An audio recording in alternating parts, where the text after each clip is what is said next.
X square minus 5x plus 6 এর উৎপাদক করবো আমরা। প্রথমে আমরা এটা লসাগু নিব। লসাগুটা আমরা নেই এই জায়গায় লসাগু এই যে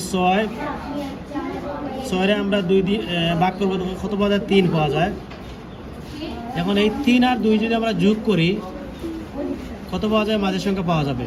আবার 3 আর 2 যদি আমরা গুণ দেই, 3 আর 2 যদি আমরা গুণ দেই অথবা 6 পাওয়া যাবে। তাহলে আমরা কী লিখতে পারি? এখানে আমার 5x হতে হবে। এখানে আমি লিখবো, যেহেতু এখানে -5x, আমি লিখবো -3x মাইনাস 2x, তারপরে লিখবো +6। তারপরে আমি এইটুকু পর্যন্ত কমন নিব। এখানে আছে x স্কোয়ার, এখানে আছে x, তাহলে x কমন নিতে পারি। x কমন নিলে এখানে আছে x স্কোয়ার, আমরা লিখতে পারি x, যেহেতু একটা x আগে লিখছি। তারপরে এখানে 3x ছিল, এখন আমরা এখান থেকে x যেহেতু কমন নিচ্ছি, এখানে শুধু রয়েছে 3। তারপরে আমি এখান থেকে -2 কমন নিব। -2 কমন নিলে এখানে আছে কত? x। তারপরে এই মাইনাসে প্লাসে গুণ দিয়ে দিই, তাহলে মাইনাস হবে। তারপরে এই 2 দিয়ে 6 যদি ভাগ করি কত পাওয়া যাবে? 3 পাওয়া যাবে। তারপরে দেখো এখানে আছে x - 3, এখানে আছে x - 3, এই দুইটা x - 3 দিয়ে একটা আমরা কমন নিতে পারি, নিলাম। তারপরে এখানে কি আছে? x - 2, আমি x - 2 লিখে দিব।